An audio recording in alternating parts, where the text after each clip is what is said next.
Niaje, nina swali kwa wanawake. Je, unahisi ni sahihi mume wako kuwa mke wa pili na kuja kuishi naye kwenye nyumba ambayo wewe umejenga na mume wako? Na kwa wanaume, unahisi matatizo yanapotokea kati yako wewe na mke wako ni sahihi kwenda kuoa mke mwingine ili kuweza kutatua tatizo la mke wako mkubwa? Anapoolewa mke wa pili, siku zote mke wa kwanza huwa hana shida, lakini mke wa pili ndiye anayekuja kutaka kumtoa mke wa kwanza na yeye kubaki kwenye ile nyumba. Kama bado hujasubscribe YouTube channel yetu, basi bofya kitufe cha kusubscribe, kwa sababu hiyo ndio njia pekee ya kutusupport sisi na kutupa nguvu kuendelea kutengeneza video hizi. Mimi naitwa Mani Kilaha na nikukaribishe kwenye The Popcorn Movies Podcast. Hii ni recap ya filamu ambayo inaitwa No Love Without War kutoka huko Nigeria. Filamu inaanza Chioma akiwa amecharuka baada ya mume wake Lotana aka Loti kuja na mwanamke mwingine ambaye anadai ni mke wa pili. Na mwanamke huyo anang'ang'ania kwenda kukaa kwenye chumba ambacho alikuwa akikaa mke mkubwa. Chioma amecharuka kwa sababu ana sababu nyingi sana za kwa nini anacharuka. Kwanza kabisa, Chioma ni mwanamke ambaye alikuwa haona uwezo wa kupata mimba, lakini alishatoa sababu nyingine kwamba tuna uwezo wa kupata mtoto kwa kutumia IVF, yani njia ya kupandikiza. Lakini Loti akaona hapana, hiyo sio njia sahihi. Njia sahihi ni mimi kwenda kuwa mwanamke mwingine ili mwanamke huyu aweze kunizalia. So Loti ameenda kuwa mwanamke. Mwanamke huyu anaitwa Stephanie. Stephanie ni mwanamke ambaye ana umri mdogo sana, yani ni Gen Z. Kwa hiyo Loti ameenda kuwa Gen Z, mwanamke ambaye yeye muda wote yupo kwenye mitandao ya kijamii, TikTok, Instagram, YouTube na kwingine kote, muda wote yuko live. Sasa Chioma anawaka sana. Kwa nini wewe mwanamke mwingine? Kwa sababu mimi nimeshindwa kubeba mimba. Kwa nini tusitumie IVF, yani njia ya kupandikiza? Mke wa pili huyu sasa yeye muda wote yuko kwenye mitandao ya kijamii, muda wote yuko online, anaongea na watu wake, yani kwa kifupi huyu ni influencer. Sasa kisanga kinaanza baada ya Stephanie kuanza kutumia sebule kwa ajili ya mambo yake ya mitandaoni, huku akienda live akijitapa na kwa marafiki zake kwamba sasa hivi amehamia kwenye nyumba mpya. Lakini Chioma roho inamuuma kwa sababu ile nyumba ni ya kwake na yeye ile sebule amezoea kuitumia yeye kwa matumizi yake. Sasa imebadilika, imekuwa ni studio ya kwenda live TikTok na Instagram. Loti yeye kila ikifika usiku anaenda kulala kwa mke mdogo, na mke mkubwa akimuuliza anamwambia kwamba yule ni mgeni, ni mke mdogo, alafu nimemuoa hivi karibuni, kwa hiyo hajazoea kulala peke yake. Ngoja nilale kwake kwanza kwa kipindi hiki mpaka ambapo atazoea nitarudi kulala kwako. Lakini mke wake anamwambia mimi ndio mke wako mkubwa na mimi siku zote nimekuwa hapa. Kama ni zamu, kwa nini usio nenda kule kwa zamu na unakuja huku kwa zamu? Lote akamwambia tusibishane, kwa sababu yule nimeshakwambia ni mgeni na ni mke wangu, kwa hiyo lazima niende nikalale kwake. Baada ya wiki kadhaa, mama yake Stephanie anakuja kukaa pale nyumbani kwa kina Loti, ambaye mama huyu alikuwa ni mama mzuri sana kwenye mapishi, ni mama ambaye alikuwa anampenda sana binti yake. Lakini huyu mama kisanga kikubwa ni kwamba yeye anataka binti yake abaki peke yake kwenye ile nyumba. Hataki yule binti aendelee kukaa pale na Chioma aendelee kukaa pale. Kwa hiyo either Chioma aondoke ama yule binti aondoke. Na mama amekuja kuleta tafrani kwa sababu Chioma ni mwanamke ambaye ni mkorofi, ni mtata. Ukimchokoza dakika 2 anakutishia kuchapa makofi, na ni mwanamke ambaye anajiweza kwa sababu amekaa kwenye ile ndoa kwa muda mrefu. Chioma hafurahishwi na kile kitendo cha mama mkwe kuja kukaa kwenye ile nyumba, kwa sababu ndio mwanzo wa visanga, ndio mwanzo wa vita. Sasa ile nyumba imekuwa na wanawake 3, mwanaume mmoja. Kumbuka kwamba Stephanie ni mke mdogo na ndio kipya, wanasema kipya kinyemi. Kwa hiyo mama mkwe anakuwa anajaribu kutengeneza mazingira kuonekana kwamba Chioma ni mkorofi, lakini yule Stephanie ambaye ni mke mdogo sio mkorofi. Baada ya muda mama anaanza kumshauri binti yake, inabidi tumuondoe huyu mwanamke kwa sababu wewe umekuja hapa kuolewa kwa sababu huyu mwanamke hazai. Sasa inabidi wewe ubaki hapa, yeye aondoke. Kwa hiyo inabidi tufanye juu chini kadri tunavyoweza tuweze kumuondoa Chioma kwenye hii nyumba. Vituko vinaanza, mama akiingia jikoni anaanza kumsema Chioma kwa maneno mabaya kwamba kwa nini wewe umekaa hapa na kati tayari binti yangu kashaolewa kwenye hii nyumba? Kwa nini unaendelea kukaa hapa? Kama ulishindwa kupata mtoto, maana yake binti yangu amekuja kufanya kazi ambayo wewe ulishindwa. Kwa nini usiondoke? Chioma alikuwa ni mwanamke mkorofi sana. Akamwambia mama, nitakupasua na nitakupiga makofi, hutoamini macho yako. Yule mama akaanza kujiuliza. Loti alipokuja akamkuta yule mama analia, alimfokea sana mke wake. Kwa nini unamfokea mama? Kwa nini unakuwa huna adabu? Mama mkwe amekuja hapa unaanza kumfokea. Kwa nini unakuwa unafanya matendo ambayo sio ya kiungwana? Chioma akamwambia sikiliza nikwambie, kabla huyu mwanamke mdogo kuja hukuwahi kunifokea wala hatukuwahi kugombana. Huoni kama kuna tatizo? Akamwambia huo ni wivu, umekuwa na wivu wa kijinga. Kwa nini unakuwa na wivu wa kijinga kiasi hicho? Wakati naoa mke wa pili si nilikwambia kwamba nitaoa mke wa pili? Kwa nini unaletea mambo ya ajabu? Chioma akaumia sana. Na maana mume wangu sasa hivi ameanza kunifokea kwa sababu ya mke mwingine. Baada ya kuona vile visanga vimezidi, Chioma akasema hata kwa sababu hii nyumba ni ya kwangu na mimi nimeitafuta na mume wangu, basi ngoja nifunge hili jiko. Akafunga lile jiko, akapika chakula chake anachokitaka, akaenda chumbani kula. Mama yake Stephanie alipokuja jikoni kukuta mlango umefungwa, akaenda kumgongea Chioma. Chioma hakutaka kufungua mlango, akamwambia wewe sikiliza, Mimi niko nakula, naomba mniache msinisumbue. Yule mama akamwambia kwa hiyo umeamua kufunga jiko ili sisi tusile. Mama akarudi sebuleni na kuanza kujiuliza. Akimwambia binti yake, ina maana kweli Chioma ameamua kufunga jiko ili sisi tusile? Yule binti kwa sababu ni jenzia kama pia mama haina shida, mimi nitaagiza pizza tutakula. Mama akasema haitoshi. Pizza peke yake haitoshi sisi kula na tukashiba. Stephanie akamwambia mama, pizza ni kubwa mno, tutakula na tutashiba. Baada ya muda Loti anarudi kutoka kazini kwake. Anamkuta yule mama akiwa sebuleni anaangalia TV. Baada yule mama kumuona Loti akaanza kujibadilisha na kujinyongonyeza. Akaanza kulia, nimeshinda siku nzima nina njaa, sijala chakula. Mke wako amefunga jikoni. Kwa nini anatufanyia hivi? Anataka sisi tufe na njaa. Kama hataki sisi tukae hapa si atuambie tu. Mimi nimekuja kwa binti yangu kumtembelea lakini matatizo unayokutana nayo ni makubwa. Huyu mwanamke kwa nini anipendi? Ananinyanyasa. Loti akakasirika sana, akamfuata mke wake chumbani. Kwa nini umefunga jiko? Kwa nini unafanya wale watu wanashindwa kula chakula? Ina maana wewe umeshakuwa na roho mbaya kiasi hicho mpaka unaamua kufunga jiko ili watu wasile?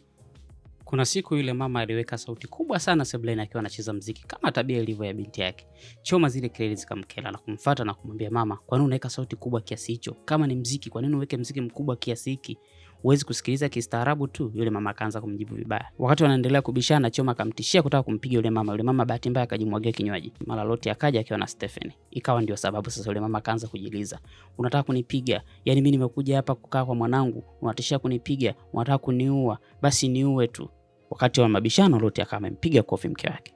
Kile kitendo kilimuumiza sana mke wake Chioma kwa sababu hakuwahi kupigwa na mume wake, hakuwahi kunyanyaswa na mume wake, na hii ni baada tu ya kuwa ameoa mke wa pili.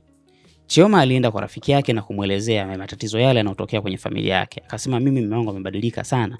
Sasa hivi amekuwa ni mtu wa ajabu, amekuwa ni mtu mwenye matatizo, ugomvi, kila siku tunabishana, hakuna kulaliki, hakukaliki.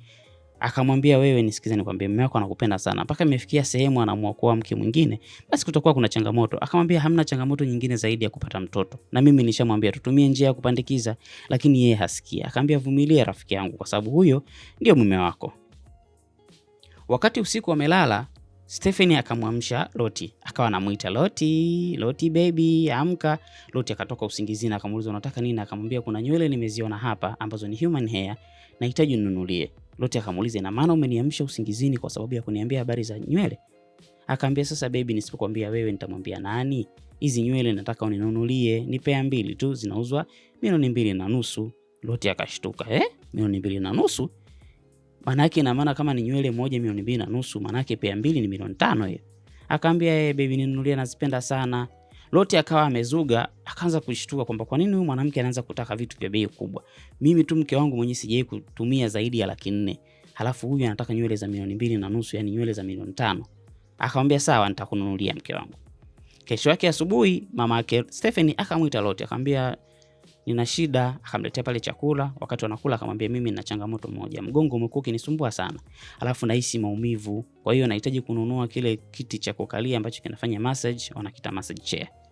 Loti akamwambia haina shida. Akamwambia na kile kiti kinauzwa 1,600,000. Loti akashtuka, 1,600,000? Stephanie ameniomba fedha za kwenda kununua nywele ambapo ni 2,500,000, jumla ni 5,000,000. Na wewe unaniomba tena kiti ambacho ni 1,600,000. Mimi hizi hela nazitoa wapi? Kuna siku Loti alirudi nyumbani akamkuta mke wake mdogo akiwa yuko live akiongea na mashabiki zake. Akaingia jikoni akakuta hamna chakula. Aliporudi sebuleni, mke mdogo aliendelea kuwa yuko busy na mitandao huku akiendelea kuongea na mashabiki zake. Mama mkwe naye alikuwa hayupo, ametoka kwa muda kidogo. Ikabidi Loti aanze kutafuta chakula jikoni pamoja na sebuleni, haoni kitu. Kila akifunua masufuria hamna kitu. Mke wake pia mkubwa ambaye ni Chioma hayupo. Loti akaenda chumbani akajilaza kwenye kitanda. Baada ya muda kidogo mke wake Chioma akarudi.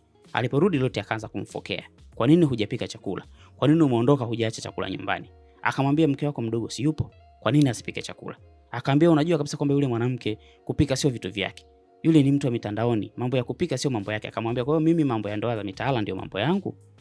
Wewe umeamua kuniolea mimi mke wa pili, kwa hiyo unahisi kwamba mimi kuishi na mke mwenza ndio mambo yangu. Nisikize nikwambie, mkeo yupo, mwambie akupikie. Mimi kupika sio kazi yangu tena kwa sababu wewe una wake wawili, kwa hiyo wote wanaweza kukupikia. Wakati Chioma anatoka sebuleni akamkuta mama mkwe akiwa anaongea na simu, akiwa anamwambia mtu kwamba nitakulipa fedha zako. Zile fedha nitakulipa tu unazonidai. Nimeshaongea na mkwe wangu na hela atanipa, kwa hiyo nitakupatia. Loti akarudi nyumbani akabananishwa tena. Huyu anataka hela, huyu anataka hela. Mimi nataka hela za nywele, huyu anataka hela za kiti. Loti akaona, hii sasa ni kisanga. Akamwambia mama mkwe, mama mimi sina fedha. kiukweli mimi nimefulia, sasa hivi sina hela, hali yangu ni mbaya mno. Mama mkwe akakataa, akasema hapana, haiwezekani, wewe una hela. Wakati unamuoa binti yangu ananiambia wewe ni tajiri, hela unazo, unaamua tu kutunyima. Akamwambia mama, mimi sina hata shilingi 5, maisha yamekuwa ni magumu sana sasa hivi, kwa hiyo sina fedha. Akamwambia nakwambiaje, lazima upate hizo hela na lazima umnunulie mwanangu nywele na mimi umnunulie massage chair. Loti akatoka akaenda kumwambia rafiki yake. Akamwambia rafiki yangu, mimi sasa hivi nimebananishwa, sijawahi kutumia hata shilingi 5 kwa mke wangu kwa ajili tu ya matumizi hata ya nywele. Sana sana kilichozidi nimewahi kutumia ni 400,000 tu. Lakini huyu mke ananiomba mpaka 5 milioni ya nywele. Mama mkwe naye anataka massage chair ya 1,600,000. Nifanye nini? Rafiki yake akamwambia, lakini rafiki yangu, haya mambo umejitakia mwenyewe. Kwa sababu wewe ni kama vile ulienda dukani kununua matatizo ukaja kuishi nao nyumbani. Kwa hiyo unachotakiwa kufanya sasa hivi ni kumpima imani mke wako na kujua, je, anakupenda kweli au alikuja kwako kwa sababu ya fedha. Baada ya kuwa mama amekataliwa na Loti kupewa zile fedha, alirudi sebuleni kukaa. Chioma wakati anapita, yule mama akamuita akamwambia, wewe ndio umeenda kumwambia mume wako asitupe sisi fedha. Wewe ndio umeenda kusababisha mpaka mume wako anatunyima sasa hivi hela. Chioma akawaangalia akasema, nitakutandika makofi. Chioma akamwambia, nitawapiga makofi nyinyi wote wawili na hamtoamini. Wakati yule mama anataka kumjibu, Chioma akawapiga kweli makofi na mwisho wa siku akawa amevimba uso. Loti aliporudi akakuta mama mkwe pamoja na mke wake mdogo wote wamevimba sura. Chioma aliposikia vile akaingia ndani na kuchukua mizigo yake na kuondoka. Anatoka sebuleni anamkuta Loti amebananishwa katikati. Stephen na mama mkwe wote wanadai hela. Huyu anadai 5 milioni ya nywele, huyu anadai 1,600,000 ya kiti cha massage. Loti amechanganyikiwa, haelewi afanye nini. Ikabidi arudi tena kuomba ushauri kwa rafiki yake. Rafiki yake akamwambia, sikiliza nikwambie. Sasa cha kufanya wewe, nenda kajifanye kwamba umefukuzwa kazi, huna hata 100, nyumba imechukuliwa na kila kitu kilicho chako kilikuwa ni cha kampuni, kwa hiyo umenyang'anywa. Sasa hivi una maisha magumu. Kweli Loti akarudi nyumbani akaenda kumwambia mke wake pamoja na mama mkwe kwamba sasa hivi nimefukuzwa kazi, sina hela, hii nyumba tunaoishi ni nyumba ya kampuni, kwa muda wote inaweza kuja kuchukuliwa, lakini pia hata ile gari nilokuwa natumia ni gari ya kampuni na itakuja kuchukuliwa muda wote. Sina popote pa kwenda, sina chochote. Stephen ikabidi amuulize, lakini si una nyumba nyingine? Akamwambia, sina hata nyumba ya kupanga. Yaani mimi nilipo hapa naishi kwenye mali za kampuni. Kwa hiyo muda wote ule naweza nikafukuzwa na sijui nitaelekea wapi. Mama mkwe pamoja na binti yake wakaangalia na wakaona, hiki sasa ni kisanga. Ulipofika usiku, Stephen akaamka akamwangalia mume wake kwamba mume wangu amelala, akaenda kubeba begi lake akamkurupusha na mama yake wakaondoka. Baada ya Loti kuamka asubuhi kuona kwamba wameondoka, akawapigia simu. Walipowapigia simu wakamwambia, sisi tumeondoka kwa sababu wewe hauna hela na ulitudanganya kwamba wewe ni mtu ambaye ni tajiri na una fedha. Kwa hiyo ukipata pesa utakuja kutuchukua tuje tuishi na wewe. Kama hauna fedha baba, endelea na mambo yako. Loti alifurahi sana akasema, hatimaye sasa nimeondoa yule kupe aliyekuwa akiniganda. Lakini kilichobaki ni kwenda kumwomba msamaha mke wake. So Loti ikabidi sasa aende kwa rafiki yake na Chioma kwenda kumtafuta Chioma na kumwomba msamaha. Chioma alikataa, akamwambia, wewe ulienda kwa mke mwingine kwa sababu uliniona mimi sifai. Nilikupa mbinu za kuweza kupata mtoto lakini ukazipuuzia. Ukaamua kwenda kuoa mwanamke mwingine. Sasa unataka mimi wa nini?